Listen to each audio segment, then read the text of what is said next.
It's a Bitcoin podcast. The only one that's making your money is you. Listen to the Bitcoin podcast. So hold on and listen to the Bitcoin podcast. Hey everybody, welcome to the Bitcoin podcast. I'm the host of Talks First, D. I'm host number 2, Dr. Corey Petty. Yeah, and I'm host number 3, Jesse. Blurry Jesse. There he is. Almost. He's there for a second. Nice. Did you put this? Is this going vertical or horizontal, or just horizontal? Looks like he just said horizontal. I did landscape. Oh, okay. Change that to vertical. No mobile viewers today. No mobile. Sorry for the mobile viewers. Can You're you not not gonna do get to that tune while in. you're live? You can't. You got to do it beforehand. Oh, that is stupid. Yeah. Interesting. Unfortunately, it means we're going to be talking to ourselves, and because like you usually get a lot of people mobily hop in. Yeah. But it's okay. Today's episode, we're talking about Satoshi's about to get forked. Well, at least that's what the community's talking about anyways. I don't think it's actually going to happen. But then, So? and then fat nodes. I mean, I think it will happen if it has to happen, right? That's the thing, is it has to happen. That's the we're going point. to talk about The it. point is it has to happen. And fat nodes, baby. We're talking PH. I know we spelled it with an F, but we're talking PH. Fat nodes, baby, going on in Ethereum. And that is literally my interpretation of the Ethereum fork that's about to happen. I think they're just going to make the nodes fat, baby. Big old juicy nodes. Data's going in, putting a nice marbling on the blockchain, the Ethereum blockchain. pH fat. Right? Pretty hot and tempting. And that's for you guys that didn't know what fat meant. It's pretty hot and tempting. But what's up, fellas? How y'all doing? Pretty good. Started back up at work. And I'm just going to be writing a lot, which is great. Nice. The writer. Did you imagine that one day you would be a writer? Like just a No, I am auteur. I've always enjoyed writing. Like I took this whole break. I wrote a bunch. Writing's nice. Helps me think. So like That is it's true. always one of those things where like if I can write about it and writing and whatever I end up making makes sense, then I know I understand it. So it's like a process of understanding for me. So it's nice. Are you gonna go full tilt Stephen King? No. Okay. What is that? What does that mean? That means like you get so into the writing, you just start making stories for humanity to cherish for the rest of the time. I hope so. Stories though, not like. Sounds good. I feel like you write a lot about real stuff. It's only real stuff. I feel like the stories are the things that perpetuate time. I wonder if I could tell a good story. You probably could, man. You probably could. Like, write a novel. I wonder if I can write a good novel. Jesse, how about you, man? How was your week? I have been enjoying working on the gym software and flying drones in simulations. Drones? Mhm. In simulations. Yeah. So you don't have simulation. a drone. You're simulating drones. Yep, because I am crashing a fuckload. You're saving so much money. Yeah. So you've got the joystick and you're. Yeah, it's not a joystick. It's almost like an Xbox controller. Yeah, you've got 2 joysticks. Yeah, Yaw and one just pitch. has like. I mean, yaw and pitch are on one. Yeah, And then there's the other one that's like thrust and throttle and roll. Yeah, throttle and throttle. Yeah. So, but When yeah, you are. mhm. Have you heard the old Dirty Bastard song called Yaw? Mm-mm. I can do a rendition of it right now. You might want to start listening to it while you are yawing. But it's actually pretty catchy. It goes, yah, yah, yah, yah, yah. Yeah, yeah, yeah. That's the whole song. That is 90s hip hop. Wow. ODB, I don't know if baby. you want to yaw that much. I should do some throttling, but yeah. No, it's good. I'm having fun. Dope. See? You? Travel and work, and You're on it was vacation. very fun. You guys are gonna like, well, I'm on vacation You're in currently Florida. right now, but the last week I was travel and work. And it's very funny is like at the firm that I work at, I've been promoted to the guy that helps us integrate AI and helps our clients integrate AI. So it's like, cool. We're gonna figure this. We're gonna build this We're gonna plane AI while this it's one. flying, Yeah, baby. this one out. We're gonna build this plane while it's flying because I'm glad that you guys have that much confidence in me. Let's figure this shit out together, baby. But no, so that's been exciting. But you know how the curse of competency is. Like, oh, this person is they can do things. Let's just have them do all things and see if they can just tackle. So it's been exciting. This is gonna be fun to watch. Please keep us updated in this process. I will. I promised Jesse a case study on this implementation I'm doing at a client. And so far, so good. All right. So you'll get one. Hey, I know a lot of people are saying they're using AI, but they're not using it. We will have one concrete case of it actually being used in the wild. But you have a dude who's doing the implementation. You're just doing prototyping, right? That's what you were saying before. You're not actually doing the real implementation, like the production. No, I am implementation, implementing it. My things are going out in the wild. Yes, but it's not. That's not what you said before. You said you show this guy a prototype, a software POC that you vibe coded, and then he actually does it. No, that's not happening anymore. Okay. I'm the dude that's implementing it. So the vibe coding code is going directly into production that you made. Yeah, but it's not like on the internet. It's not connected to anything. Oh, okay. Just like in-house stuff, right? There's nothing connected to the internet about it. If it got to the internet, it'd be. I don't think he's like replacing like critical infrastructure with vibe coded software. Yeah, no, not at all. Maybe diagrams like dashboards.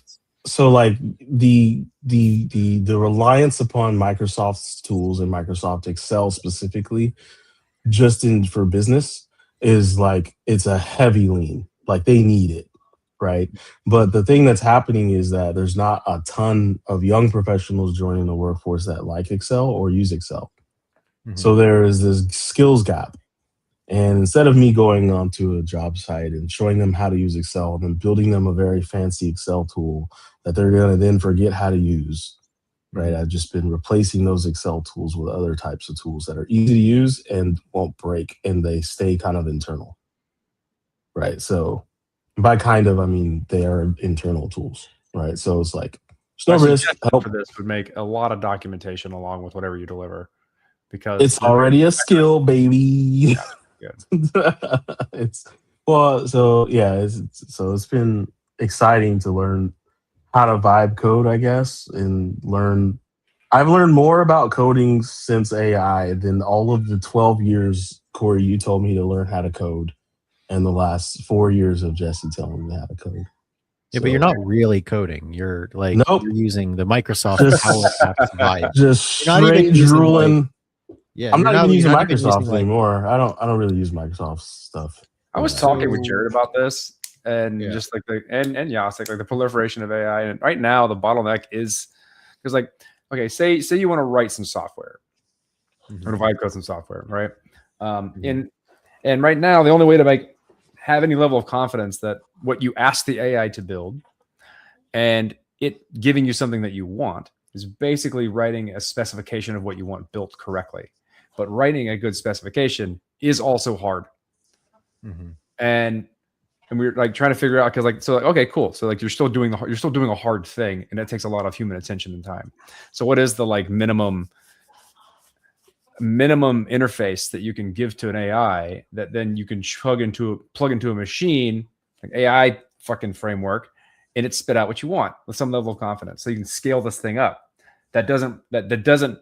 It minimizes the bottleneck of human attention. Because it seems to be what everyone's trying to do. And there's not a really good answer for it. And I have my own opinions, but like there's not a really good answer for it. Because like right now, if you look at most of like the bleeding edge people who are like trying to basically just replace human workers and just using AI sub agents and frameworks to do everything, they're bottlenecked based on their own ability to pay attention and describe things appropriately. Yeah, it's like what I was talking about, like trying to make that security auditing tool. Like there's just so much shit I just don't know what I'm doing. So like I can't. You still need. I can't diagnose. I can't diagnose issues with what I'm vibe coding because I have no idea how to fucking use it. And here's the crease in this, in that like that's 100% true. You need to be an expert to then vibe code something really well, like vibe something complex really well. But like we've stopped hiring junior engineers that then go through the rigmarole of learning how to become experienced. I think they just say that they're not hiring juniors. Are they really not hiring like? I don't know. Graduates. But like I know, but I know a lot of people are being fired and like not hired, and AI is exploding. Yeah. And so like, go ahead, Corey. Like that's this one situation where like we're gonna end up with no experts and a bunch of people who have no fucking clue to do anything. Yeah. I mean, that's. I don't think that that's what's happening. I think that's what people are saying on X a lot. Like in reality, people are hiring junior people because they're cost effective, and also they're not hallucinations, but like the issues that spawn from vibe coding shit. If you don't have the domain specific experience, you're making a shitload of technical debt that has to be fixed by somebody else who is going to charge an arm and a leg. Some other AI maybe. No. At some point, it's got to be a person. Yeah. So you're just creating trash. What I can say is like these very large corporations, they are always every year looking for large excuses to fire large swaths of people, right? Yeah. Because like what Jesse says all the time is like, there's a lot of people just flying under the radar at these corporations. Like they don't really have a ton of skill or competency. They're just kind of like in the numbers. Yeah. And it takes a very long time to find them. But if you have what would you say you do here? You got to hire people like me, Bob, that goes in and is like, so how do you spend your 8 hours? Really? Take the papers from the client to the engineer. Why can't the client take the papers to the engineer? I understand the engineers. I'm a people person. No, like, and so once they find a large enough excuse, and it's might be not on a 1 year scale or a 2 year scale, but when they find something really big, they use it and they just get rid of swaths of people. Yeah. Right. And they're going to blame it on whatever. But how can a person realistically go in and audit what they're saying in the media? They can't. And they know that. Right. So it would be like tomorrow if Kroger was like, we're laying off a third of our staff because of the avocado shortage. And if there was, I don't know, just making stuff up. And then you at like 3 months go by and you're like, dude, there's avocados everywhere. What are they talking about? Right. And then like only about a tenth of those third, if they find out there wasn't an avocado shortage, would sue you for wrongful termination. Right. It's just a numbers game. And so now their big excuses senior level because they don't want to pay those salaries. They're inflated. They love firing a nice, juicy, multi 6-figure salary, baby. It gets them like they probably go home and jerk off about it. Like, oh, we got rid of so many VPs. And then like the stock price goes up. The CEO looks sad for about 2 days. Like, I feel like we're all 10,000 of my employees. We're a family. We're a big family, and it hates to put family out on the street. And then 3 days later, they're like, look at my yacht, bro. Brand new. This shit is brand new. But yeah, they're definitely not firing all those people. They're just laying people off like normal so that they can keep the stock prices where they are. So, yep. Like, but anyways, AI companies are trading at like extreme multiples of revenue, which makes 0 sense to everybody. Yep. So it's going to crash. The market's going to crash for sure. If there's anything you should do, Jesse, you should like do an anonymous market analysis show, because you called it like 4 weeks ago. You were like, "Oh, this is exit liquidity for retail." Yeah, because everybody knows that. Everybody knew that. It's statistically not possible for that thing to go beyond $135 per share forever. It's only for the certain. There's so many weird things about that. It's so manipulated. It's super manipulated. It's just this price. There's no spread. Just this price, guys. Don't worry about it. Yeah, it's ridiculous. Yeah, but so anyways, this is the Bitcoin podcast where we rarely talk about Bitcoin, but we are going to talk a little bit about Bitcoin today. So Bitcoin is under extreme threat to be made not useful because of quantum is like, I guess, picking up like everyone on the planet knew it would. But quantum computation is becoming so a threat. Even the US government has expedited their become quantum resistant initiatives. I think it used to be like 2035, and it just got bumped up to 2032. That everything needs to be quantum resistant by 2032, and so yeah, we're like, I guess quantum computing is going to make all of the algorithms, I guess the hash algorithms that we used to secure things in the past, Sure. useless. Shore's algorithm specifically. Yours, what's the SHA-256? Is that a part of Schnorr, or is that like different? That's a part of Schnorr. Okay. It uses factorization of primes, which is something that this particular algorithm can defeat. Right? Oof. Previous classical computers couldn't do it. They couldn't brute force it. It's intractable. The way quantum computers work, it can find the answer within polynomial time, so like quickly. But like, it's important to know that like once quantum computers have a sufficient amount of complexity to then crack something like SHA-256, they can't just break it all. It's very targeted. But even just the targeted ones can be targeted to do severe damage.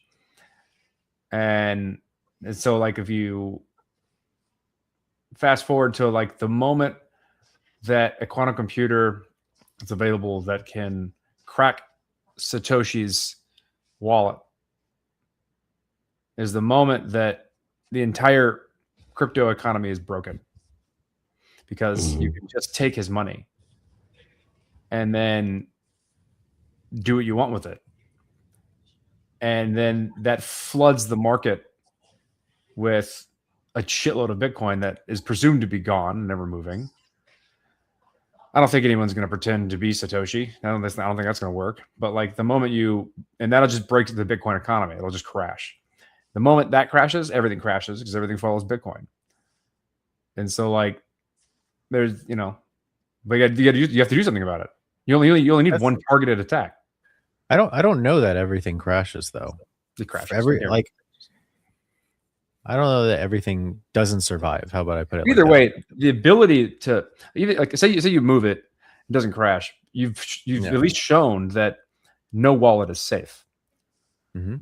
If someone wants to take it from you, and this isn't one of those things where like a wrench attack or malware on your computer to make you click a button or something like this. This is like, oh, I just broke the cryptography. The one thing we thought was safe. Then we kind of know it's not based on how it works, but like, all right, cool. So now what do? You have to change the cryptography. But in order to do that for a blockchain network, you have to get people to do something, because blockchains are not reactive. They like, you have to submit a transaction to make a change. They won't automatically make changes.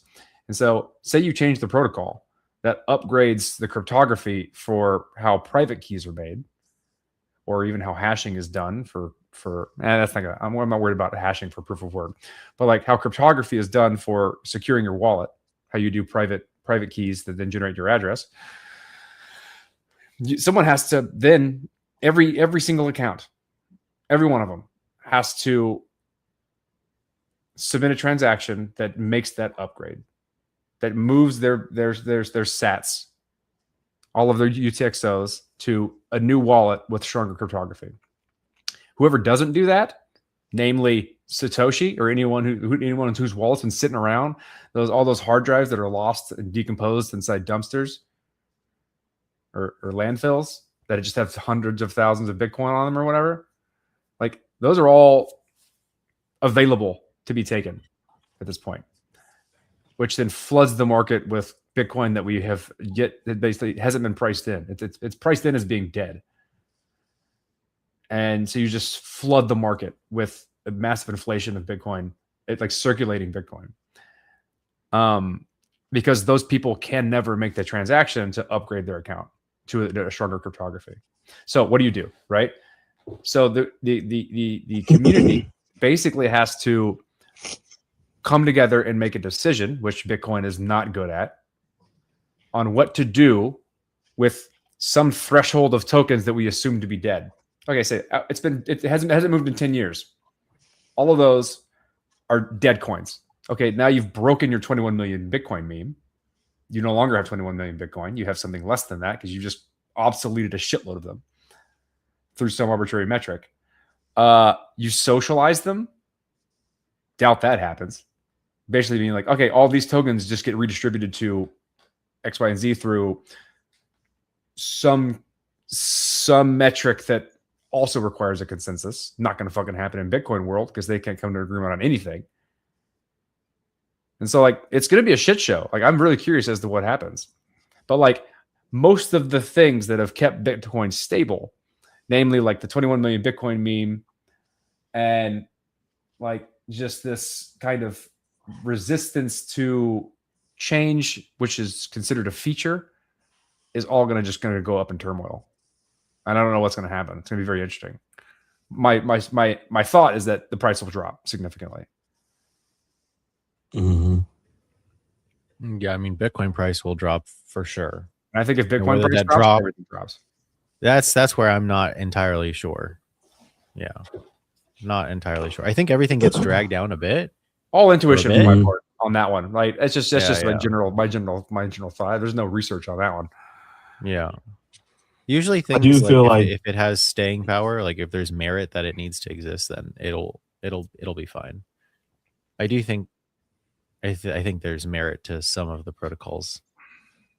So I think there's merit. I don't think it's going to die. I'm just saying it price crashes at least temporarily. Yeah.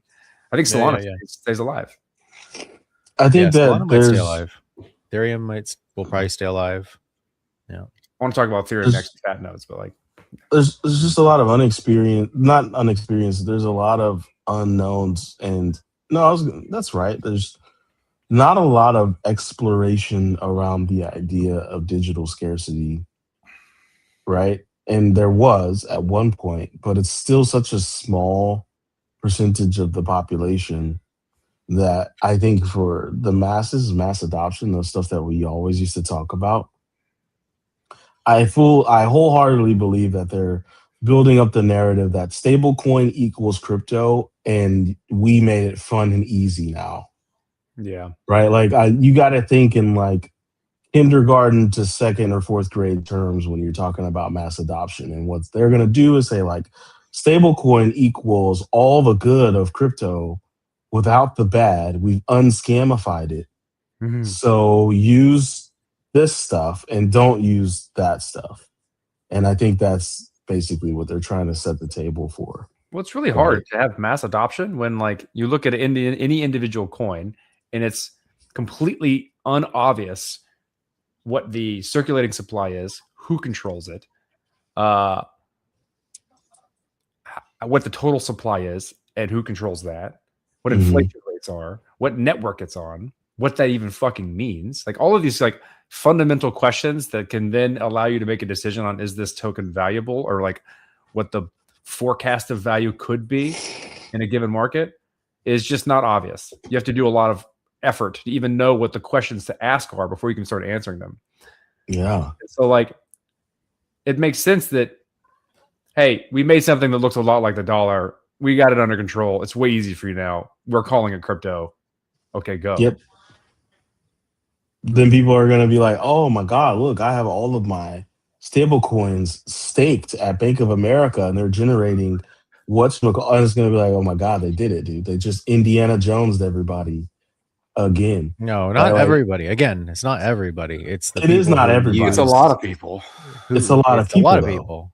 But it's like, I think about it this way, like how much of crypto right now is being held in centralized whatever, Robinhood, Coinbase, whatever. That's a good question. I wonder what that actual number would be. It's hard to know. Yeah. But I bet it's an uncomfortably large number. I think it's almost impossible to know, dude. Whack at that. I know Coinbase has been running their own site. Gemini, Kraken, and Coinbase. Like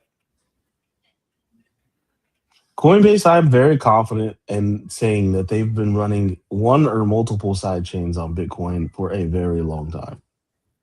Because whenever you send transactions in and out of Coinbase, if you track that stuff on the blockchain, there is some crazy shit going on. That's all either regulatory purposes or security purposes on how they do that. A lot, not much of it is actually like efficient, like implementation efficiency. It's mostly because of some rule they need to follow or a security protocol that they've initiated such that they're mitigating risk in case something bad goes wrong. Mm. That's an interesting question, Jesse. I feel like Jesse's trying to Google it up an answer, or at least No, I'm reasoning using as to why it ChatGPT. can't be. You still use ChatGPT? I'm He using uses anything. them all. Use everything. Like, Yeah. yeah, I just Yeah. use Claude. yeah. I've simplified ChatGPT is my better life for too. web searches. Yeah. Yeah. I agree. Yeah. I like I the think- research function under Also- Claude Chat. It does really Yeah. good for like collating a shitload of different sources. When you need a Yeah. vision model, ChatGPT's vision model is much better than Oh Claude's. yeah, there's Claude's vision sucks. Mm. I thought it was good at one point, but it's not actually good. Yeah. So like everything does, it's, there's, you use a thing because it's good at that thing, and you just amalgam of everything that is good. Hopefully you get something good. Yeah. So ChatGPT first shot returns says 1 to 3+ trillion of crypto assets are currently under centralized custody, but I think the whole market is like 2 trillion, so that doesn't make sense. Man, might because self custody is kind of hard. It might make sense though, Jesse. So yeah, that's what I'm saying. So I think I'm underestimating how many people use a centralized exchange to self custody. I think it's more than 50%. I think if I had to just throw a number out of my ass, whatever. Yeah. I would say you're right, and I would say it's going to peak at about 80%. I don't know. That's where it peaks. That's definitely But making self custody like isn't going to get much easier, I don't think, because it requires people to take responsibility for things. It requires a behavior change in order to properly take self custody, and you can't just make that easy. Yeah, I would say the nifty thing about crypto and Bitcoin specifically, before we move on to fat nodes, baby, is I feel like it's just speed running a lot of learned lessons about humanity, like really quickly. Like, for example, this hard fork that's going to take place with Bitcoin that likely has to take place. It's going to be nasty. It's going to be messy. It's going to be nasty. It's going to happen. But think about all the other stuff they're going to try to sneak in that hard fork, right? And how nasty it's actually going to get. Like, oh, we wanted this upgrade. We wanted that upgrade. We want this. We want that. Like, they're going to stuff that hard fork with so much stuff. It's going to be just like pork barreling, like what happens with us in real life. Where like, oh, here's this bill. Let's stuff a bunch of random shit in this bill that nobody's going to notice is in there and get it passed real quick. And now we get our way and and it's like, it's just speed running all these becomes learned. a bottleneck. Like, yep. It's just speed running learned lessons. And I guess that does make it a pertinent tech if it has to speed learn lessons to get into the norm. But so anyways, Ethereum's upgrading, and I can't keep up with the names of their upgrades anymore. I don't know what this I one's think is the called. one upcoming. Glamsterdam? Yeah. I thought they were supposed to be named after the country that they were initially. We're past that. Yeah. They started getting creative, I damn. think. Okay. Well, Glamsterdam is the new fork. And all I really know about is they're trying to get fat nodes, baby. I don't really know too much about it, but I do know that we need more. What is it? So Solana's got these huge nodes, mega nodes, so it's fast, quote unquote.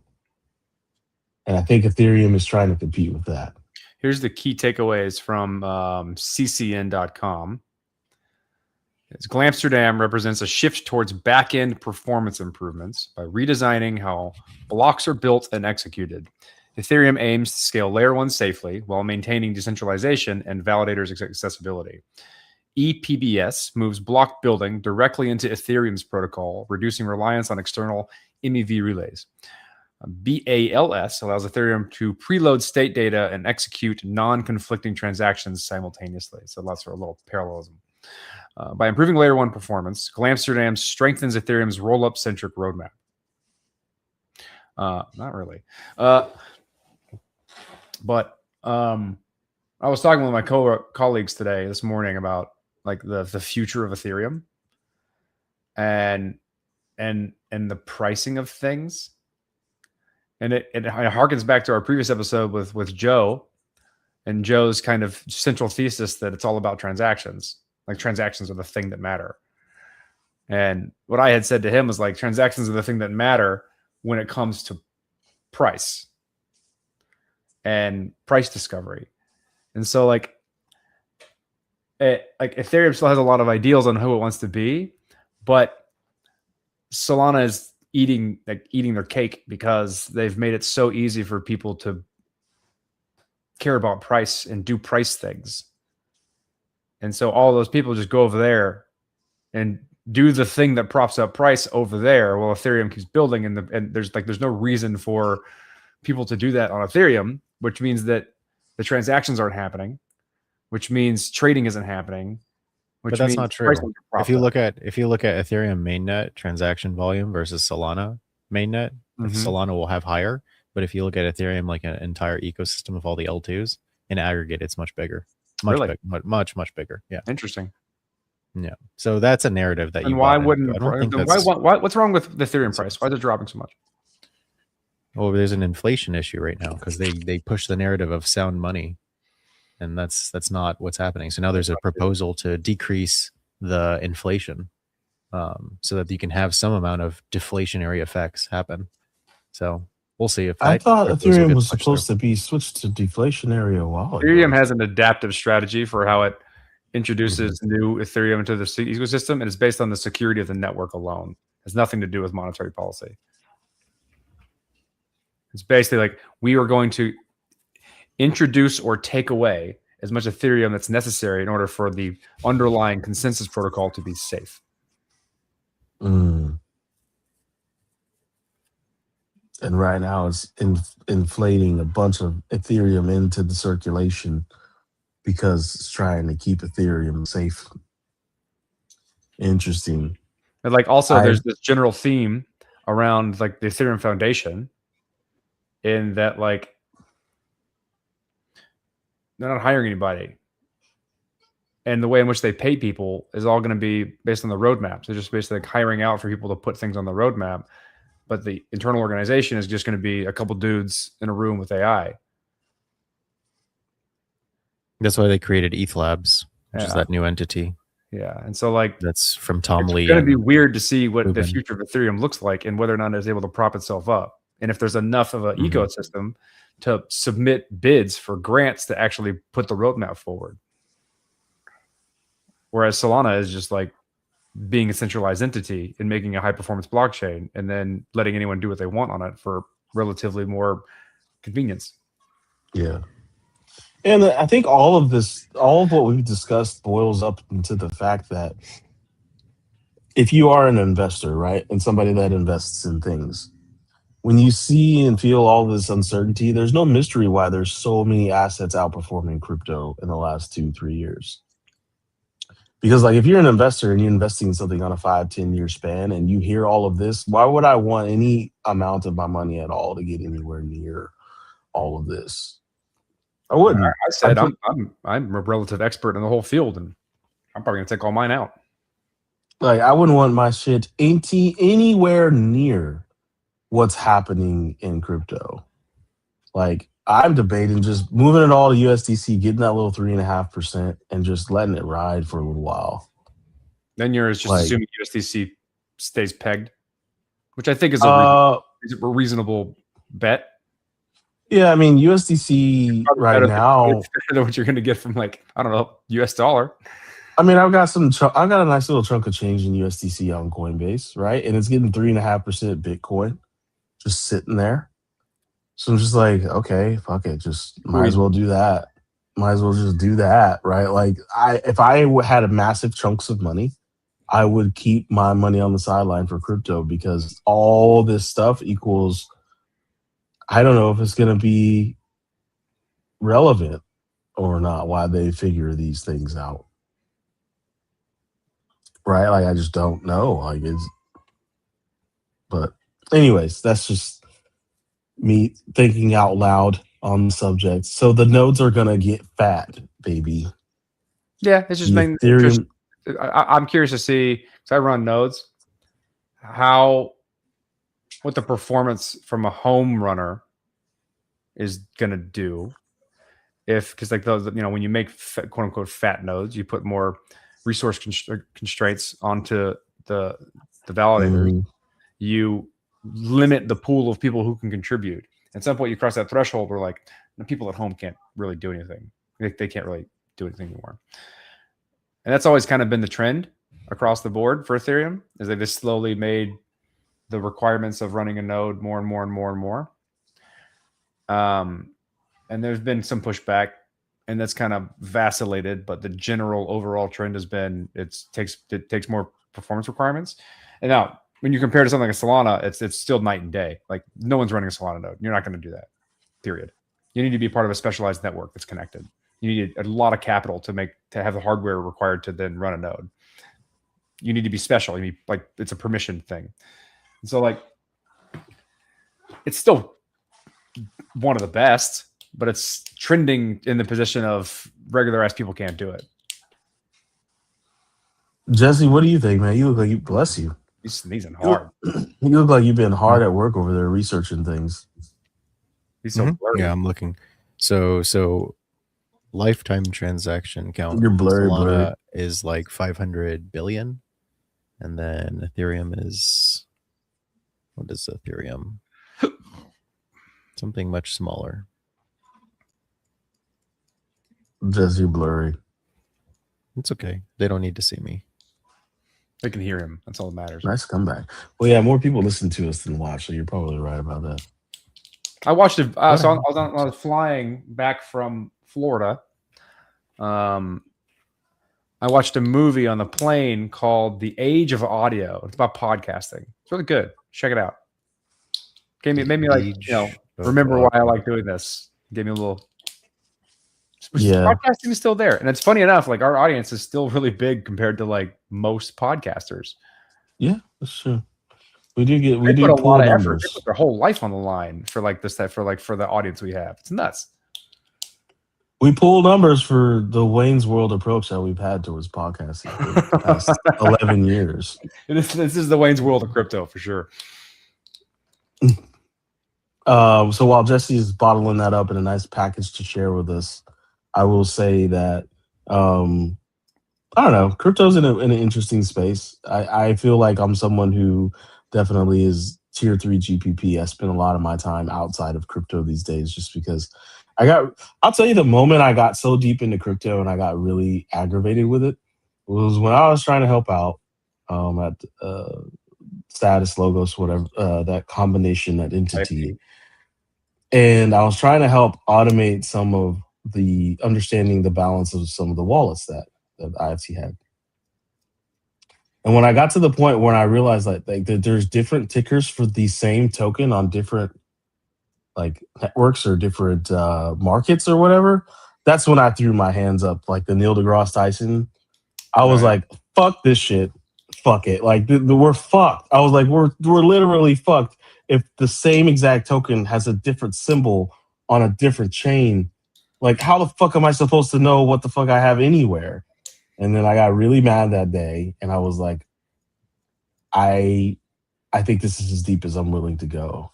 This is as deep as I'm willing to go. I think that's the cost of permissionlessness, right? It won't be clean.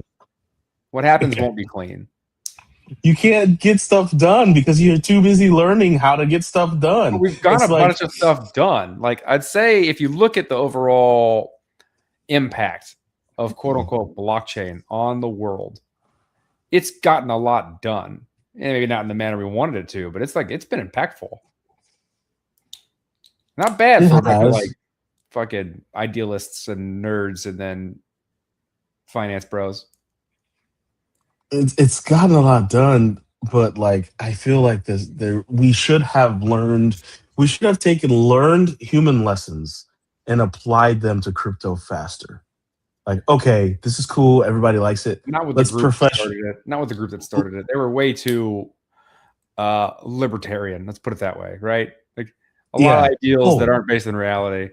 That's another thing I wanted to say is that if you are a true libertarian, like true, in your heart and soul, you think that libertarianism is a thing that can exist between humans, follow crypto's history. as a case study in why that is a stupid ass ideology to have, or a stupid ass. It does not work. Okay, the minute things get too big, people's human nature is to say, okay, we need like a person or a group of people to manage that thing because we're not all going to take care of it.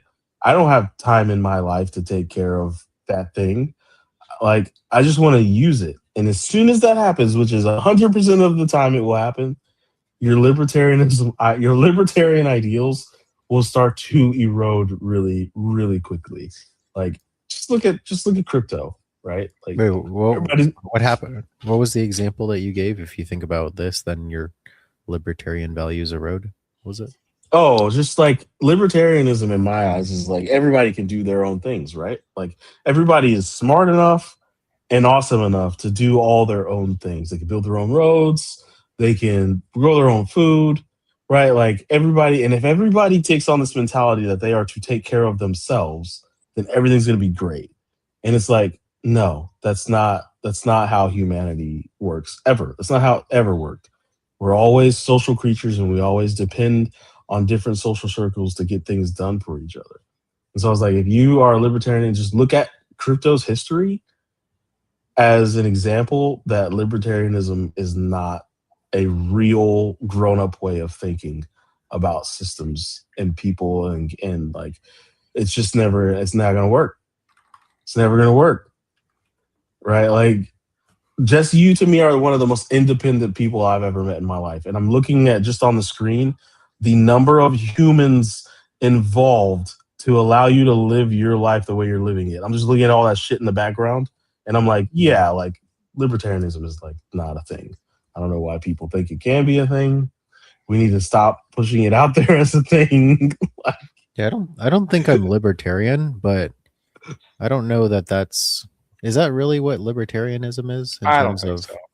I don't think so either. Here, I'll Google it and if we want to, I'll pull up the But standard like, internet way to just- argue. Let's look at the definition. yeah. Well, I mean, you got to start with the definition first, so that we're on the same. Nah, page. man. Old school arguments. Just make shit up. Yeah, no, thank you. I'm good. It seems like a waste of time. It was. Still is. A Yeah. political and Fun, ethical philosophy champion individual liberty, personal autonomy, that part right there, and minimal government intervention. Prioritizes self-ownership, the idea that each Mhm. person owns their own life and property, and advocates for a society based on voluntary agreements and the free market. Voluntary agreements and the free market. That's the definition. This definition is coming from three sources. The three sources being the Cato Institute, Wikipedia, and libertarianism.org. So let me tell you where this breaks down, libertarians. Personal autonomy, that's step number one. That's the first constraint. The second constraint Uh-huh. is no, go ahead. I was just looking like in the last few weeks, like in addition to like fucking around with drones and shit, I've been watching a lot of documentaries just about the history of this country because I was just like, all right, let's start at the beginning. I didn't really pay that much attention during history in elementary because I didn't really see it as relevant. But in this day and age, I need to understand where we came from so I can see where we might be going. And so the founding fathers were extremely libertarian. And I'm still learning about words to things. Like, for instance, I didn't know that there's a difference between classical liberalism than there is modern libertarianism. So, like, for me to be able to understand the differences, I need to understand what the heck those two versions are, right? So, in a nutshell, America was really formed by radical people who, above all, were extremely progressive for the era that they were born in. They thought that fuck the government, right? They were like 20-year-old lawyers, really affluent lawyers, and they were mostly out of Boston. It's like fuck the British government, fuck the monarchy. And it seems like we've lost that. Somewhere along the way, America has become Kings of pacified. convenience. Yeah, is that how you would describe it? Yeah. It's like 20 years we're old was pretty enslaved old by back our then. Pacified own is the right capitalism. word. We're entertained to death. Yeah. So it's like we've become pacified by the luxuries that our society has afforded us, especially in the post World War II way in which all the countries settled into their positions. There's a lot. Like, I guess if you look back in history, you realize, wow, that's where we started. And if you look at where we're at now, it's like, wow, we're pathetic. We're Yeah. like the So little chihuahua compared to like the wolf. You know what I mean? I have a little bit to say here, Like, right? this So came from that. I Yeah. would say that anytime you have a group of people with wealth among them, they're gonna Yeah. start to lean libertarianism because that's another human trait, and that is greed, and mine is mine and yours is yours, right? I don't know So if anywhere you have a it's group of wealthy types, you're gonna have some okay. libertarians in there. But Okay. the thing that libertarianism doesn't understand, and that is economy. And the definition of economy is to give the most to the most. It's not make numbers Where'd go that up. definition come from? Yeah. Economy is giving the most to the most. Go look at it. It's giving the most goods to the most amount of people. That is what economy boils down to. That's what it distills down to. How do we give the most goods to the most amount of people? That is the point of that mathematics. So if you're a libertarian and you think what's mine is mine, Well, it hold doesn't on. quite No, I work think with that that definition. I think that premise is faulty. The only reason why I say it's faulty is because it's predicated upon the average person having a normalized amount of means. Like, for instance, in our modern economy, it's the 1% that have more wealth than the bottom 90% at this point. It's become extremely stratified. What I'm getting at is, this is capitalism. This is the aftermath of real capitalism. Corporate capitalism. Crony capitalism. Yeah. So it's a distorted version of true capitalism, but that's where we're at now, where you have ultra wealthy, which D doesn't like, where it's like you have Elon Musk with like trillions for like, a few days. Mhm. And the wealth disparity is insane. I don't know that an economy, like, that is exactly what happened. It's an economy. It's just not an fair efficient one. way. It's not a great one for the majority of people, which is what your definition is predicated on. D. It's like makes what is it? Gives the most or generates the most. Gives the most to the most. Gives the most to the most. That's a fair economy. But we don't live in that. That's like an ideal version of capitalism. Some people will always have more than the others. Some people will always have less than others. When you start trying to equalize everything, you get socialism to some extent, right? So like, yeah, there's obviously an equilibrium, right? But there's an equilibrium that's failed for a very long time. I don't know Right? if The there's economy is like, always I don't know if seeking. there's an Go ahead. equilibrium. I think there's always a group of people who, like you're saying, they have the means to stratify the wealth in their favor. And then sometimes you have like key figures like George Washington. Sometimes you have key figures like Abraham Lincoln, who are not in it for that. They're in it for something different. But the majority of people are exactly the type of people that have scammed crypto. Majority of people are just in it for themselves. I'm gonna get mine. Buck. I'm gonna get mine, get out.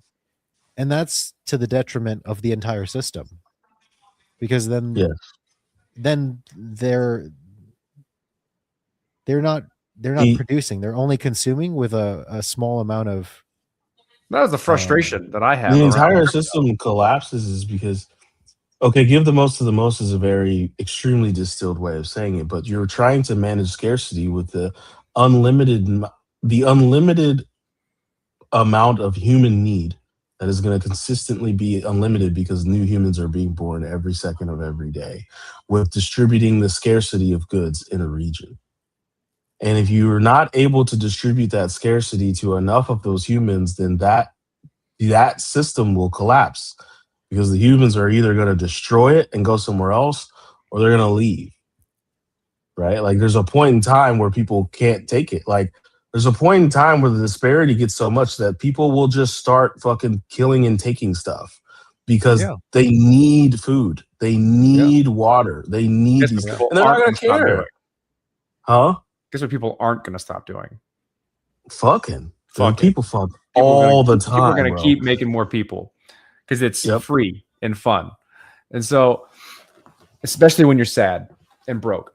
So, yeah, I don't know. We'll see. And like the economy is broken Get a right now gun. because you have these enormous. Yeah, I'm just gonna get. I think that's the takeaway. Get a gun. Get a gun. You have, gun. you have these enormously wealthy people that feel that they don't have to pay taxes, Let's right? throw your When shit. in reality, there are tens of thousands of people using all of this infrastructure to make you wealthy. Yeah, you should pay the most of the taxes. You should pay all of the taxes. Your shit is there's people using the roads and the electricity and the water to make you rich.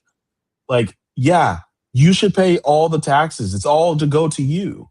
It's all to go to you and your stuff. Like, you need to pay for the stuff that you're using, not those people.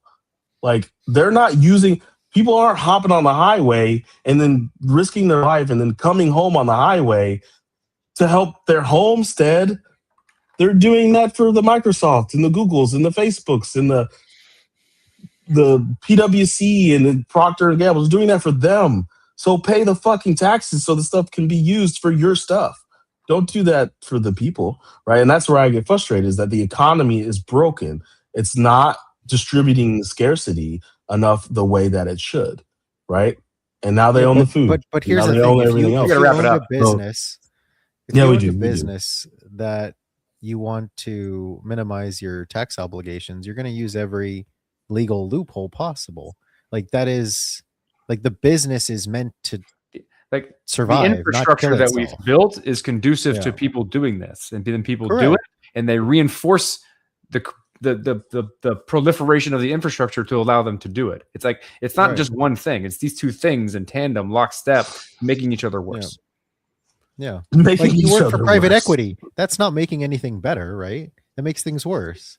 So like what would make things better Yes is and to no. create a new business, a new mom and pop Like, business. there has or to be some something, level of right? disruption into the Yeah, way exactly. this works. You can't use the system to fix the system. Right. That's been my main point, and I think Corey, that's why we did the logo stuff. Yeah, 100%. That's Because why I continue to the do it. Because I disruption, think it's some effort, at least in the right? direction. It of needs that. to be outside of the existing system. It just won't work within the current system. Yeah. Yeah, I feel you. I get passionate about these things. I Yeah, get excited we do about too. them. It's just very frustrating. But anyways, yeah, that's the Bitcoin podcast, guys. Glad you tuned or did not tune in. For those of you that listen to this on Spotify and other areas, thank you for listening. We're going on actually 11 years and 3 weeks worth of podcasting in Bitcoin and crypto and then around crypto. And typically we just hop on, have a couple topics about crypto, and then we talk about whatever we want, right? So if you're in, if you like a show where it's three dudes sitting around talking about things that they think about with a little bit of crypto sprinkled in, and this is the right show for you, I would implore you to share it with your friends and family. Shout out to Zoe Saldana. Hold on, we got to put old long neck, wide smiles face up there. Here we go. We see you, boo. I watched that new Avatar on the plane. I like what I see. We all know Avengers is coming out too. I haven't seen it yet. Good. It is very good. It's not a children's movie. They're selling it as a children's movie to make a lot of money, but there are some dark ass themes in that movie Whoa. that Okay. you should not watch with your kids. Okay. I don't watch movies with my kids anyway. So it works. Yeah, just dark themes, like really dark themes. I'm not gonna say much more because it is what it is. But yeah, you guys got any shout outs or anything? We're just wrapping it. I would like to just ask, can we tweet at this L2 Colossus pay that was it Joseph DeLong has? Because in the gym software that I'm building, I'm looking to disrupt payment and gateway service providers. So I'm curious if we can get a sponsored video out. I don't know if that looks like they buy us the hardware to run that. Like basically they buy us a $100 POS terminal and then we can all fuck around with it and then try and run it. or if they like sponsor a show and then we learn about it and buy the POS terminals ourselves with the sponsor money and then figure it out. Yeah, because that practically helps me do a thing that I'm building that I'm trying to disrupt, but I'm trying to make it relevant to the podcast. What's it called? The L2 is called Colossus Pay. They're basically taking existing point of sale terminals and then you can convert it and use crypto to pay for the payment fees. So you don't have payment processor fees up the wazoo. That's interesting. That is interesting in a very, very large market. Yeah, it's a ginormous market. But anyway, that's All right, that's roll. the only thing. Yeah. Bye.